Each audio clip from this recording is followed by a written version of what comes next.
Welcome back to the English Prep Podcast, everybody. You know, we spend a lot of time on this show talking about how to improve your English speaking and writing. But I feel like we haven't given enough attention to a really important skill. You know the one I'm talking about, right? You're talking about listening. Yes, listening. It's so important.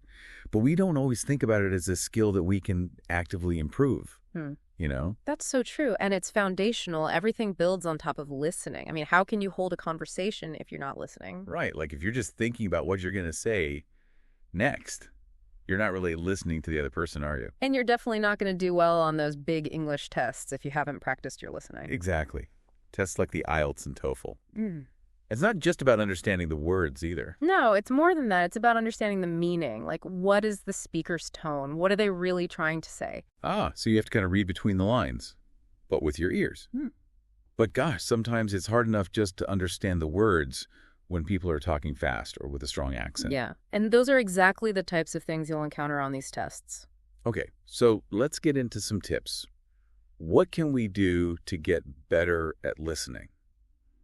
I've heard people talk about active listening. What is that? Yeah, active listening is about being present and engaged with what you're hearing instead of just letting the words wash over you, you know. So like when I'm talking to my friends and I'm really trying to listen to their story and not just thinking about what I'm going to say back. That's a great example. When you're actively listening, you're focused on the speaker, you're asking questions if you need to, and maybe even summarizing what you've heard to make sure you're following along. So it's like you're having a conversation in your head with the speaker. Yeah. I like that.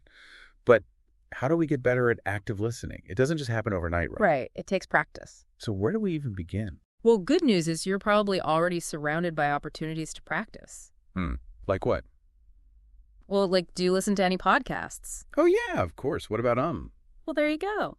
Podcasts are great for practicing listening to conversational English. That's a good one. What else? How about movies and TV shows? Ooh, yeah.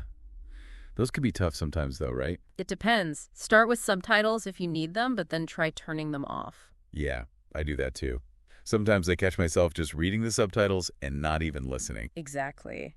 And if you want to get even more advanced, how about listening to some lectures online?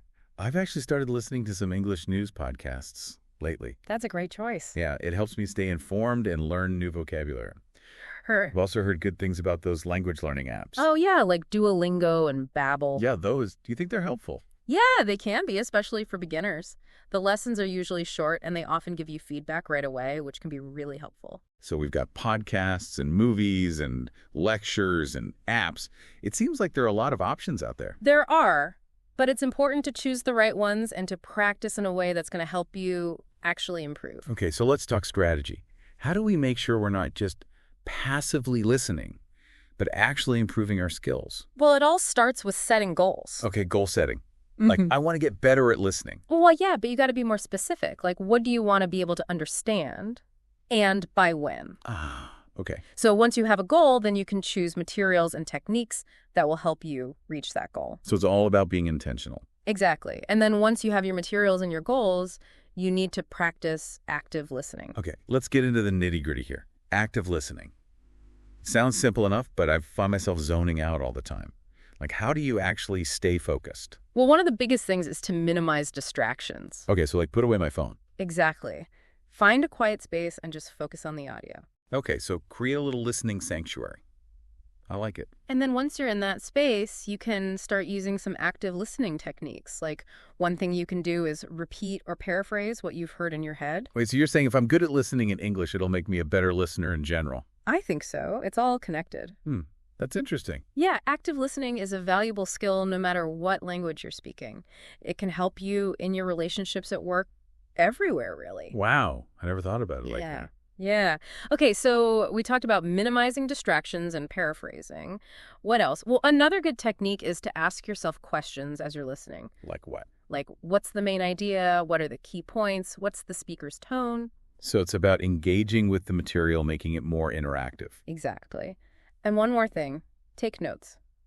What, even if I'm not in school? Yeah, it can be helpful for anything. Like if you're listening to a podcast or watching a movie, just jot down some key words or phrases that will help you remember the main points. So it's not about writing down every word. Right, just the main ideas. And then after you're done listening, you can go back and review your notes. That makes sense. Okay, so we've talked about minimizing distractions, paraphrasing, asking questions, and taking notes. But what about those times when we just can't keep up? Like when the speaker is talking too fast or they have a strong accent. Oh, yeah, that happens to me all the time. What should I do? Well, first of all, don't be afraid to slow things down. If you're listening to a recording, just adjust the playback speed. Oh, yeah, that's a good one. And if you're in a conversation, don't be afraid to ask the speaker to slow down or repeat themselves. I always feel a little awkward doing that, though. I know, but it's better to ask than to pretend you understand when you don't. Most people are happy to help. True. Okay, what else? Well, another thing you can do is just try to focus on the main ideas. You don't have to understand every single word. That's a good point. Sometimes I get so caught up in trying to understand every little detail that I miss the big picture. Yeah, exactly. So try to listen for keywords and phrases that signal important information. And don't worry if you miss a few words here and there. Okay, that's good advice. But what about when the information is just really complex? Like sometimes I'm listening to a lecture and my brain just feels like it's going to explode. I know that feeling. It can be overwhelming.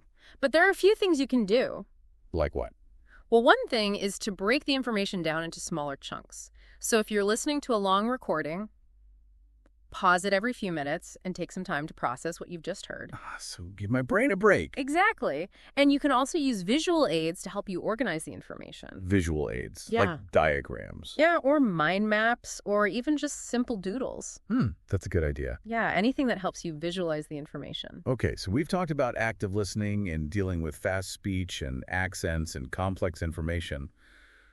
What about those English tests? Any specific advice for the listening sections of those? Well, one of the most important things is to familiarize yourself with the format of the test. So, like, know what types of questions to expect. Exactly. So make sure you practice with materials that are similar to the actual test.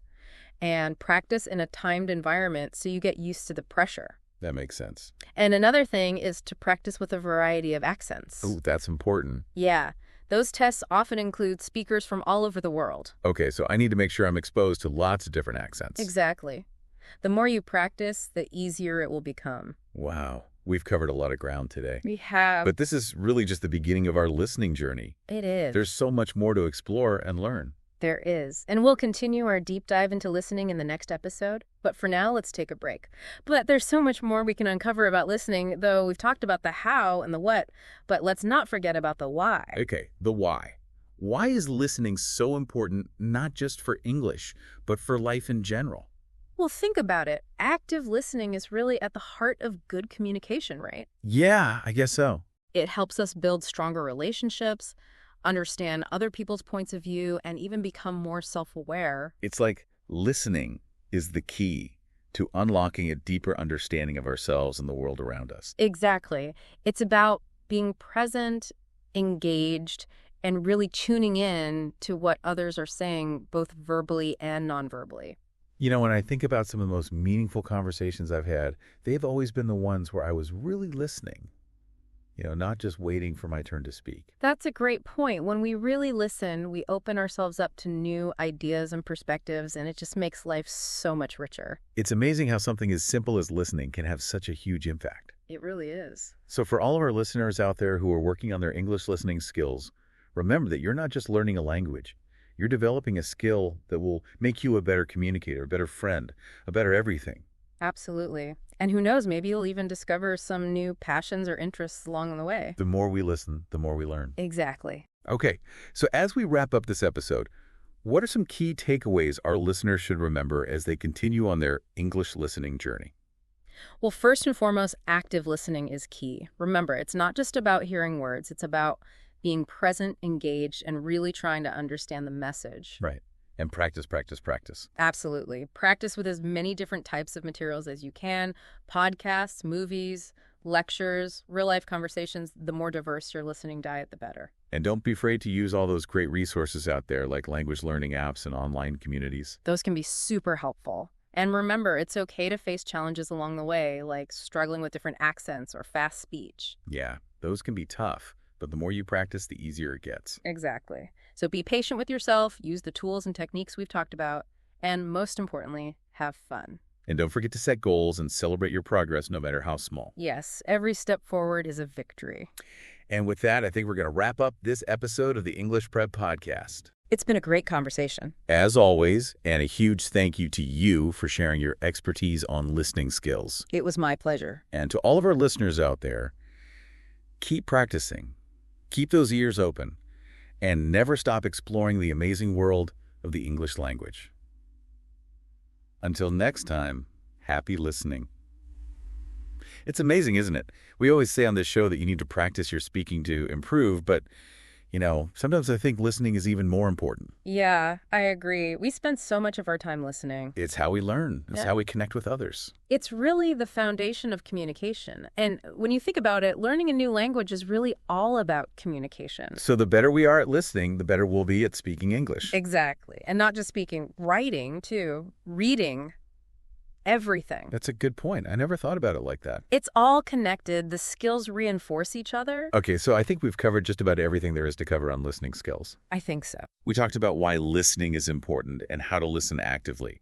We talked about how to deal with those tough situations like fast speech and strong accents. We even talked about how to prepare for the listening sections of those big English tests. We covered a lot of ground. We did, but the most important thing is to just get out there and practice. The more you listen, the better you'll get. That's true.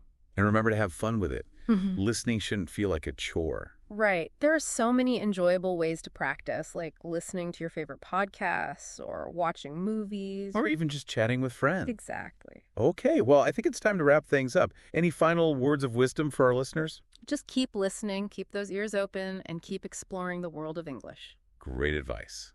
And on that note, we'll say goodbye for now. Thank you for joining us for another episode of the English Prep Podcast, and we'll see you next time.